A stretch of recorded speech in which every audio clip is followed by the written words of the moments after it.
Hello, we are Team 4. My name is Amaya. I'm Brian. I'm Natalie. And I'm So this is our budget flea market product.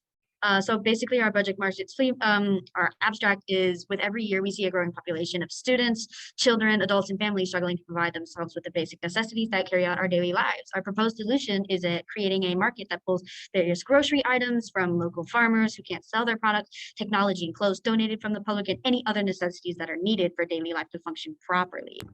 And then here on the left is our visual abstract that illustrates budget flea market's layout.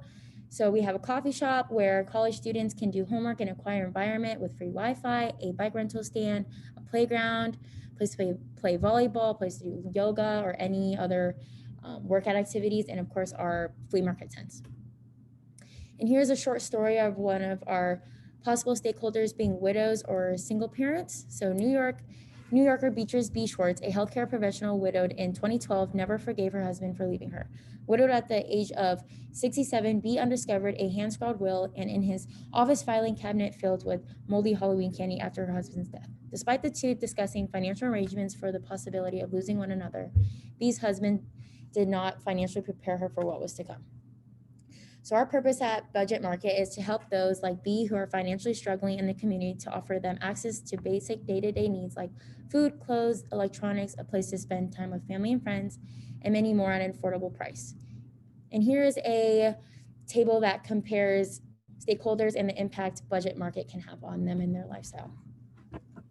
So our proposal basically is just a market that will pop around to different public parks in the city, like that the neighborhood HOA will approve or the city government officials do approve. This just provides a market that can be mobile, which will in turn will help those that don't have time to travel far to a flea market that's miles away, or to those who just don't have a car to rely on. The way we'll source our products is we'll go to farmers who are willing to donate their ugly produce, right, for healthy alternatives, and we'll get donation from clothes and technology as well. Our progress was marked through the development process through increments of prototyping and getting the feedback.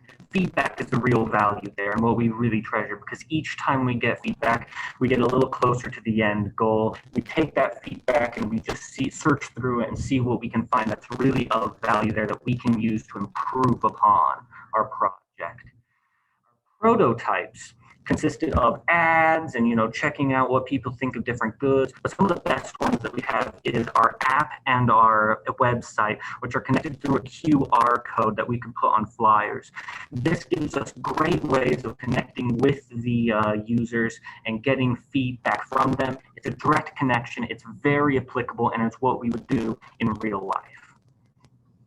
So our solution mattered because there is a growing population of all of these people and their financial struggles, right? So with the rise of prices on basic needs, these families and individuals need all the help they can get. This will just relieve the stakeholders' financial stresses so they can focus the bulk of their money to things that matter more, like bills and a roof over their head. So can we pull this off? Yes, with proper donations and volunteering, this project is very possible.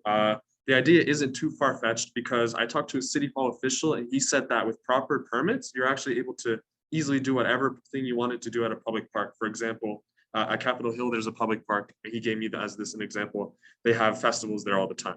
So with COVID restrictions, that will also limit our volunteers. So we'd have to balance this out with our volunteers and how many people are going to be there. So another thing is, are we trustworthy? Everything in this organization will be tracked down in public. This means public tax forms, donation trackers, expense lists, and much more. So in conclusion, where we're spending resources on because how much is being provided for people who need it the most. We want people to know as much information about these benefits as possible, and we're asking for stakeholder support both monetarily and emotionally.